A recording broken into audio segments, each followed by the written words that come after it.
Salut à tous, aujourd'hui je vais tenter de vous expliquer tout ce qu'il y a à savoir avant de regarder un Grand Prix de Formule 1 pour vraiment profiter de l'expérience, parce que c'est un sport dont je suis absolument fan, mais c'est très dur de profiter quand on ne connaît rien de ce sport-là. Aujourd'hui on s'attaque aux bases de la Formule 1, c'est parti. Alors comme tout sport de course, l'objectif c'est d'être le premier sur la ligne d'arrivée, ça bouge pas, et dans un Grand Prix de Formule 1 il y a 20 voitures, 2 par équipe. Ce qu'on appelle des équipes, en fait, c'est des marques qui développent leur voiture, qui essaient de faire la meilleure voiture possible avec leur budget. Donc chacune des équipes a 2 voitures, 2 pilotes, qui roulent pour elles pendant la saison de Formule 1. Une saison de Formule 1 dure durant l'année civile, donc de mars à décembre, et on a des grands prix à peu près toutes les 2 semaines à plein d'endroits de la planète. Comme dans toute compétition qui se joue sur une saison, on a un classement, et le classement s'actualise après chaque grand prix. Sur les 20 pilotes, les 10 premiers marquent des points au classement général, donc le premier 25 points, le deuxième 18, le troisième 15, et puis le quatrième 12, le cinquième 10, le sixième 8, le septième 6, le huitième 4, le neuvième 2 et le dixième 1. Avec ce barème de points, on détermine le classement des pilotes, et le pilote qui à la fin de la saison, à la fin des 22 courses de l'année, a accumulé le plus de points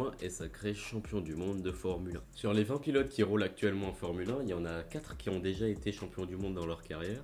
Lewis Hamilton, 7 fois champion du monde, Sébastien Vettel, 4 fois champion du monde, Fernando Alonso, 2 fois champion du monde, et Kimi Raikkonen, 1 fois champion du monde.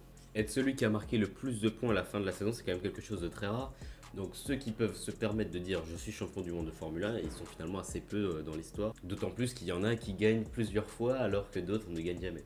Pourtant, ce ne sont pas que les pilotes qui se battent pour le titre de champion du monde de pilote, il y a aussi les écuries qui se battent pour le titre de champion du monde constructeur. C'est-à-dire que si, imaginons, Mercedes a un pilote qui finit premier et son autre pilote qui finit quatrième, eh ben elle marque 25 et 12 points, ça fait 37 points, qui sont ajoutés aux points de l'équipe au classement constructeur. En général, l'équipe pour laquelle roule le pilote qui finit champion du monde est l'équipe qui finit champion du monde constructeur aussi, mais c'est pas toujours le cas. Un pilote peut réussir à surperformer avec sa voiture, comme ce qu'est en train de faire par exemple Max Verstappen cette saison. Il est actuellement 2 points derrière Lewis Hamilton au classement pilote, même si Red Bull a quand même pas mal de points de retard, une vingtaine il me semble, sur Mercedes au classement pilote. Donc ça serait pas impossible qu'à la fin de la saison, donc là il reste 7 courses à l'heure où je vous parle, Max Verstappen finisse champion du monde devant Lewis Hamilton, mais que Mercedes finisse champion constructeur devant Red Bull au classement constructeur. Maintenant, on peut s'intéresser à comment se déroule un week-end de Formule 1. Alors, les pilotes et les équipes arrivent sur le circuit le jeudi,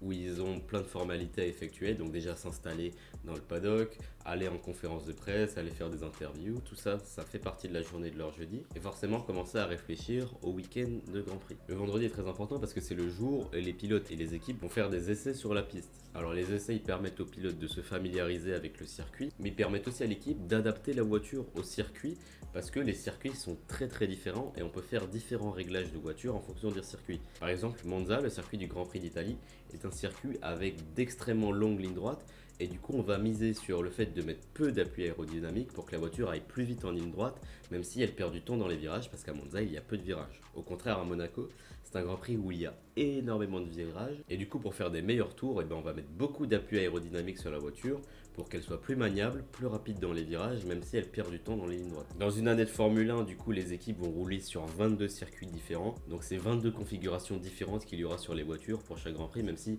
on a des configurations très similaires quand les circuits sont justement assez similaires. Le samedi est le jour où les pilotes vont participer à ce qu'on appelle une séance de qualification. Alors en fait, comme au départ de la course, les pilotes partent en grille, pour déterminer l'ordre de la grille, il y a cette fameuse séance de qualification. Pendant la séance de qualification, les pilotes vont tenter de faire le meilleur tour possible et sont disposés sur la grille de départ en fonction du chrono de leur meilleur tour pendant la séance de qualification du samedi. Dans une séance de qualification, il y a 3 étapes. Alors la Q1, où les 20 pilotes participent et sont qualifiés à la Q2 les 15 meilleurs temps. Il y a donc 5 éliminés en Q1. La Q2, où les 15 pilotes participent et c'est seulement les 10 meilleurs des 15 qui vont en Q3. Et puis du coup la Q3 avec 10 pilotes qui essayent de faire le meilleur temps pour partir de la pole position. Ça peut paraître anodin, mais partir 20e ou partir premier, c'est pas du tout pareil, vu que doubler en Formule 1, c'est quelque chose qui est assez compliqué à faire. Donc dans le meilleur des cas, il faut être le plus proche des meilleurs temps en qualification pour avoir une des meilleures positions au partir pour la course. Le pilote qui a réalisé le plus de pole position dans l'histoire, c'est Lewis Hamilton. C'est aussi celui qui a gagné le plus de courses, c'est lui qui a quasiment tous les records qu'on peut avoir en Formule 1. Le dimanche donc, c'est le jour de course, et comme dans toutes les courses de voiture, il faut être le premier sur la ligne d'arrivée. Il faut aussi prendre en compte l'importance des pneus parce qu'il y a 5 types de pneus en Formule 1 qui ont tous un rôle différent. Alors pour les pistes sèches, les jours où il fait beau, où il n'a pas plu, on retrouve 3 types de pneus. Les pneus soft, qui ont des bandes rouges, qui sont les plus tendres et qui du coup permettent de faire les tours les plus rapides. C'est souvent les pneus qu'on retrouve en Q3, les pneus qui permettent de faire les meilleurs chronos.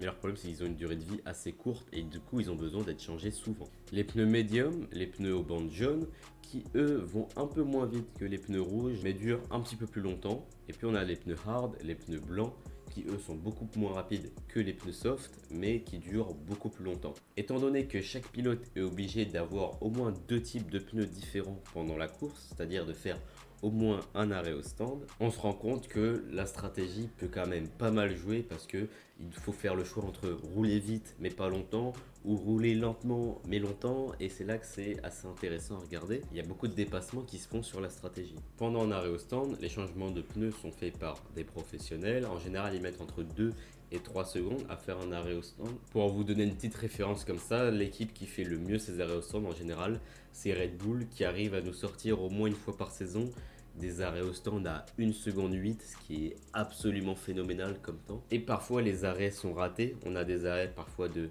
5 secondes, 10 secondes, et c'est là où un pilote peut perdre énormément de temps puisque l'écart au tour entre les voitures est très minime. Donc pour un pilote qui se bat pour le titre de champion du monde, perdre des points sur un arrêt au stand, c'est souvent très dur à accepter, mais ça arrive. Pour piste mouillée, donc quand il a plu ou quand il pleut, on retrouve deux types de pneus.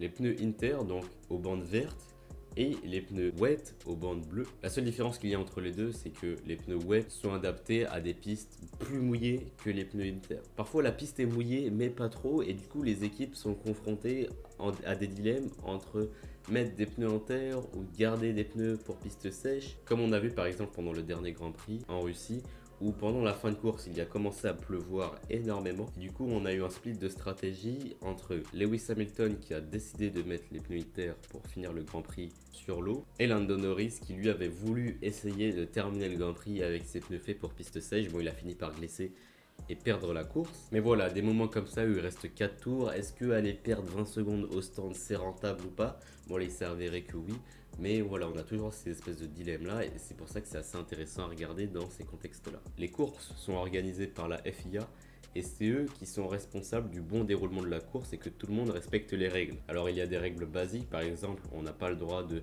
foncer dans un autre pilote délibérément, ça vaut une pénalité. En général les pénalités c'est soit des secondes ajoutées au temps du pilote à la fin de la course, c'est-à-dire que si, imaginons, un pilote finit 5ème, 3 secondes devant le 6ème, mais qu'il a reçu une pénalité de 5 secondes, là, le pilote qui le suivait passe devant lui au classement de fin de course. Des règles basiques à respecter, ça peut être le fait de ne pas couper les virages. Ils ont une limite de 3 avertissements par rapport au respect des limites de circuit. La limitation de vitesse dans la voie de stand, donc 80 km/h ou 60 km/h en fonction des circuits. Aussi le respect du fair play sur la piste, donc par exemple ne pas pousser un pilote hors de la piste pour faire un dépassement ou pour protéger sa position. Enfin voilà, c'est la FIA qui pendant la course est responsable de devoir attribuer des pénalités ou non, en tout cas analyser les situations pour être un peu l'arbitre de la course. Voilà, en tout cas, j'essaie de tout vous expliquer de manière la plus simple possible. J'espère que la vidéo vous a plu. N'hésitez pas à mettre un like si c'est le cas.